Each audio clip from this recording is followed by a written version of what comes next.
Oh my God, where is this man's penis gone? Everywhere.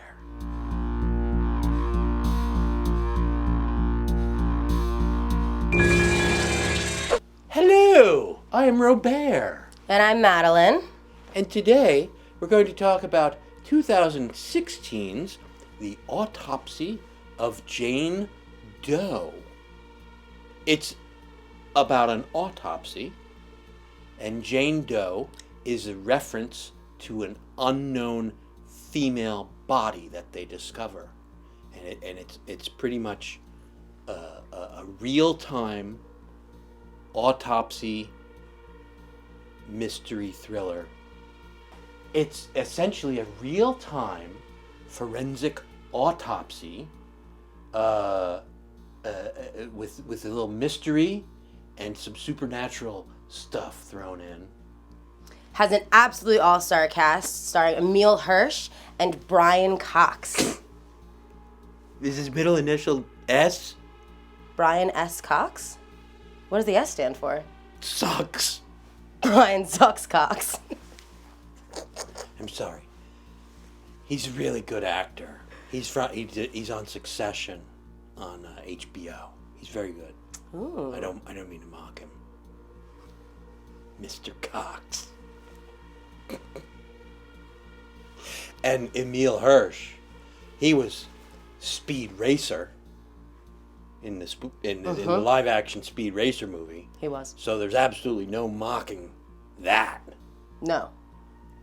Could never. What do you think about this movie? It's graphic. It's graphic because it's an autopsy. The scientificness of it takes away from the graphicness. It makes it a little bit easier to stomach.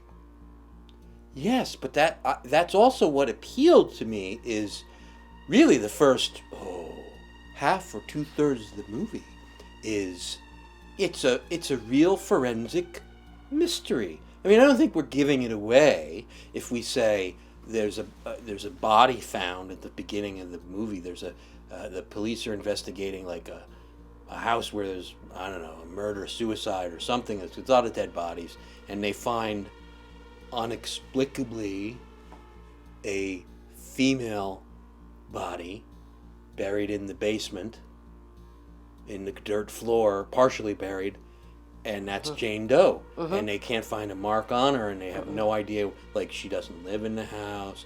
They don't think there's any connection to the house. So they're like, well, we got to figure out where the hell she's from. And that's the movie. The sheriff, hey, I want an ID and a cause of death on this body, tonight, damn it. Immediately. Yeah. And then Brian Cox and Emile Hirsch, they're father and son. Father and son coronary team. And Jane Doe is very, very beautiful. And I'm not going to lie to you, there was a lot of sexual tension between Emile Hirsch and Jane Doe. Yeah, I think that's illegal in most states. Necrophilia? Absolutely. Yes. Yes. Doesn't make it any less hot.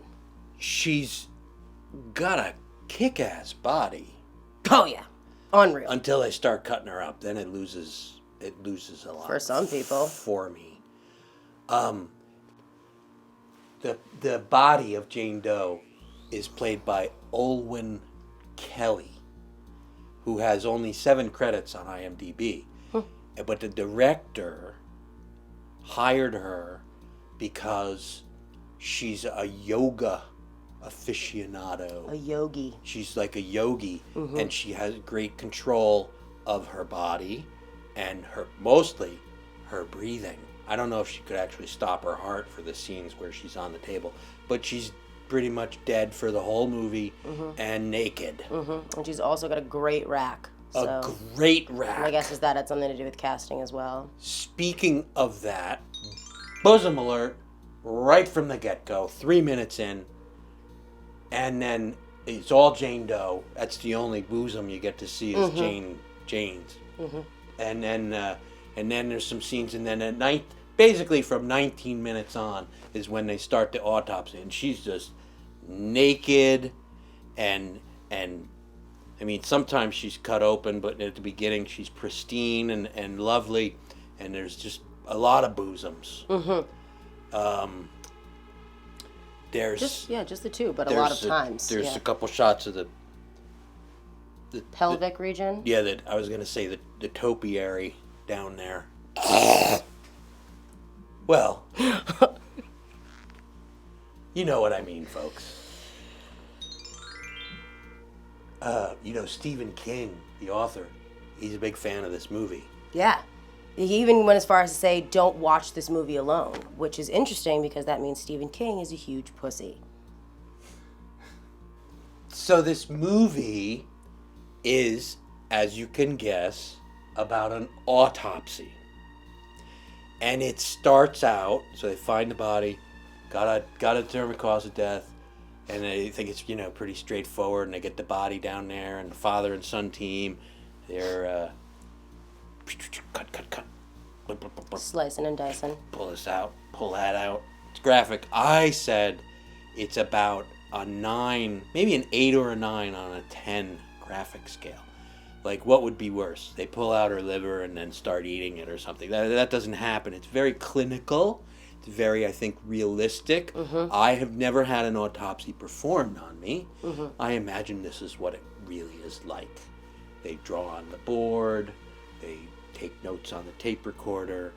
And you see things coming out. And they weigh them. But it's a big mystery. It's mysterious. It's a mystery. What killed her? They don't know. Her body's like perfect, and I mean perfect, on the outside. And then as they begin to examine her, they're like, well, there's a whole lot going on here, and there's a whole lot going on here. And then they cut her open, and there's like even more weird stuff inside of her. Like, what? How did this happen? I don't know, Dad. It's like, I don't know. I don't want to spoil it. But it's a very good mystery. And you're thinking, well, how the hell did that happen? How did she die? How did she die? And that's what the sheriff asked. And so they asked him to do the autopsy of Jane Doe. I'll reenact that. This is the sheriff. How did she die? Almost exactly. I nailed it. Nailed it. So, without spoiling anything, without spoiling the movie, there's 2 questions. You get halfway through the movie, and I'm saying to myself, 1, what is the origin of Jane Doe, and how did she die? 2, what happens to the lovable father and son coroner team? And I will say that both of those questions do get answered by the end of this movie. However, I'm still oddly unsatisfied by the movie, by the ending. I agree with that. It's a straightforward autopsy. It's almost like a CSI investigation.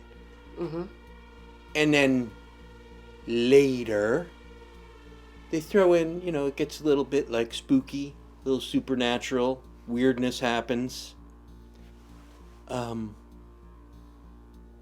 could make a sequel, I guess. They could. We'll cover it right here, folks, if they make a sequel. Let's get the fuck out of here. Which is good advice in any horror movie. It's usually given too late.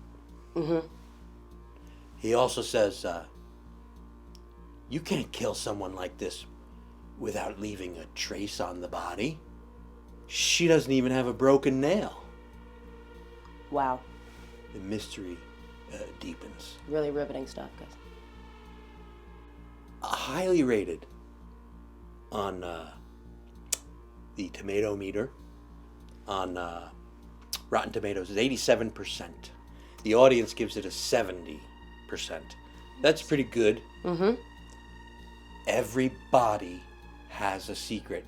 Notice I'm saying every body, not everybody. It's every body has a secret. Her curse lives deep within. That's true of all women. Thank you.